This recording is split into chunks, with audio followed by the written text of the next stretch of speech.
Hello students, कल हमने division किया था with the help of monomial. अब हम करेंगे division with the help of polynomial. थोड़ा वर्किंग रूल इसका दिमाग में रखिएगा आप। देखिए, पहला स्टेप जो इसमें इन्वॉल्व होगा, सबसे पहले हमें डिविडेंड और डिवाइज़र इनको असेंडिंग ऑर्डर में जो है अरेंज करना है। असेंडिंग ऑर्डर पहला स्टेप तो असेंडिंग ऑर्डर में अरेंज करने का है। उसके बाद जो सेकंड स्टेप है उसको ध्यान से देखना, समझना। इसमें आप डिविडेंड का फर्स्ट टर्म देखेंगे क्या है। डिविडेंड के फर्स्ट टर्म को नोट करना है और डिवाइज़र की फर्स्ट टर्म को नोट करना है और इन दोनों को सिंप्लीफाई करके देखना है कि आपके पास क्या रहा है। जो भी नंबर आएगा उसकी हेल्प से क्वेश्चन को आगे शुरू करना है।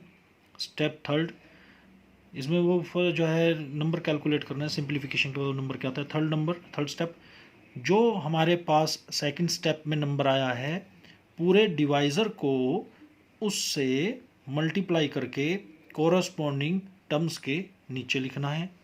फोर्थ स्टेप, उसके बाद हम ऑब्जर्व करेंगे कि हमारे पास रिमाइंडर क्या आया है। अगर रिमाइंडर 0 आया है तो क्वेश्चन कंप्लीट। अगर रिमाइंडर में पावर लेस आई है डिवाइज़र से तब भी क्वेश्चन कंप्लीट।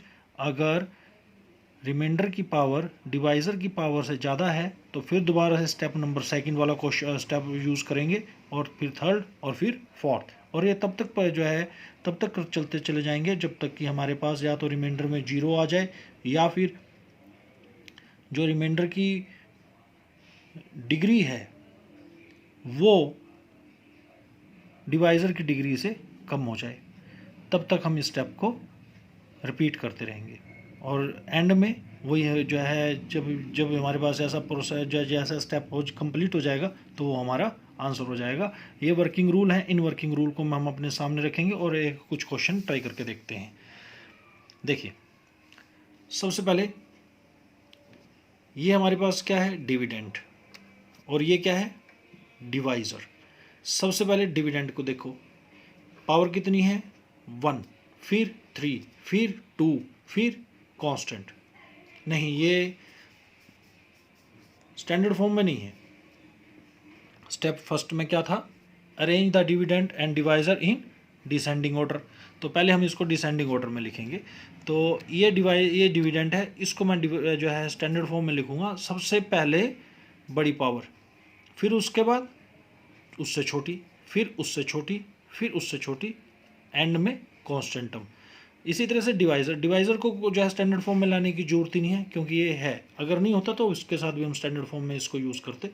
उसके बाद डिविडेंड और डिवाइज़र को उनकी जगह पे मेंशन कर दिया।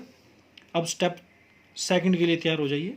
इसका पहला नंबर क्या है डिविडेंड का, 5y³ और डिवाइज़र का 5y।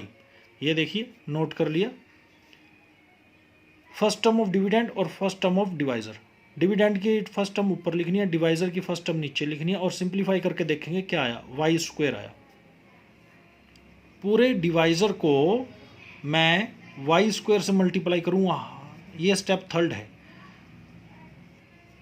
इस पहले 5y से करूँगा, 5y³ आ जाएगा, y³ के नीचे y³, y² आया तो y² के नीचे y², यहाँ पे y²। सिंप्लीफिकेशन के बाद ये आ गया -5y² + 6y। ये ऊपर वाली टर्म यहाँ पे हमने नोट डाउन कर ली। अब दोबारा से स्टेप सेकंड पे जा रहा हूँ मैं। इसका फर्स्ट टर्म क्या है -5y² और इसकी फर्स्ट टर्म क्या है 5y। दोबारा से स्टेप सेकंड पे देखो। अब यहाँ पर तो देखो स्पेस है नहीं मेरे पास, स्पेस की थोड़ी प्रॉब्लम है, तो स्टेप सेकंड है तो मैं इसको यहाँ पे कर लेता हूँ। क्या है -5y² अपॉन 5y। 5y ये वाला डिवाइज़र के फर्स्ट टर्म। सिंप्लीफिकेशन करा -y यहाँ पे लिख दिया। अब -y को इस पूरे से मल्टीप्लाई करके यहाँ नीचे नोट डाउन कर दिया। ये स्टेप थर्ड। उसके बाद जो प्लस माइनस होता है प्लस माइनस करके लिख दिया। क्या आया 5y। 5y को 5y से डिवाइड करूँगा तो 1 से +1 से मल्टीप्लाई करके यहाँ पे मेंशन कर दिया। रिमाइंडर क्या आ गया 0। हमने तभी रुकना है जब या तो रिमाइंडर 0 आए या फिर रिमाइंडर की जो डिग्री है वो डिवाइज़र की डिग्री से कम हो जाए, तब रुकना है। ये हो चुका है, ये हमारा आंसर है।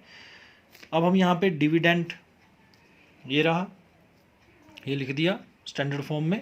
डिवाइज़र जिससे हमने डिवाइड करा है वो लिख दिया। कोशेंट जो ये हमारे पास आया है वो नोट कर लिया, और रिमाइंडर जो हमारे पास बचा है उसको नोट कर लिया। अभी इसके ऊपर जो है वेरिफिकेशन का स्टेप हम बाद में करेंगे, पहले जिसके वर्किंग रूल अच्छे से क्लियर करेंगे। इसी तरह से मैंने क्वेश्चन नंबर सेकंड को भी करा है। इसमें देखो मैंने आपकी अंडरस्टैंडिंग के लिए कुछ काम किया है। देखो इसमें टी की पावर 6 है, टी की पावर 5 नहीं है, टी की पावर 4 नहीं है, टी की पावर 3 नहीं है, तो मैंने उसको 0 से मल्टीप्लाई करके यहाँ पे नोट कर लिया। और टी भी नहीं है तो उसको भी 0 से मल्टीप्लाई करके नोट कर लिया और ऑपरेशन शुरू कर दिया। वही स्टेप, पहले स्टेप सेकंड लगा के देखा तो टी क्यूब आ गया, तो टी क्यूब से मैंने मल्टीप्लाई करा, यहाँ लिख दिया टी क्यूब, तो टी की पावर 6 प्लस टी क्यूब आ गया। तो कोरस्पॉन्डिंग टर्म्स लिखनी है मैंने। देखो ये इसकी जो ये वैल्यू यूज़ नहीं हुई, ये वाली वैल्यू भी यूज़ नहीं हुई, तो ये 0 है, लिखें तब भी ठीक है, ना लिखो तब भी ठीक है, क्योंकि 0 से कोई फ़र्क नहीं पड़ेगा हमें। 0 minus T cube plus 3t² plus 0 into T plus 10। अब दोबारा से मैंने देखो यहाँ पे माइनस टी क्यूब है और यहाँ पे टी क्यूब है। स्टेप सेकंड में माइनस टी क्यूब को टी क्यूब से डिवाइड करूँगा तो -1 आएगा। -1 ये रहा, -1 से मल्टीप्लाई करके यहाँ पे लिख दिया सिंप्लीफिकेशन के बाद। ये देखिए इसकी पावर कितनी है, ये 2, और इसकी पावर कितनी है 3। अब इसकी पावर कम हो गई है, तो बस अब ये मेरा सॉल्यूशन हो जाएगा, रिमाइंडर हो जाएगा। उसी तरह से डिविडेंड, डिवाइज़र, कोशेंट, रिमाइंडर ये सब नोट करने हैं।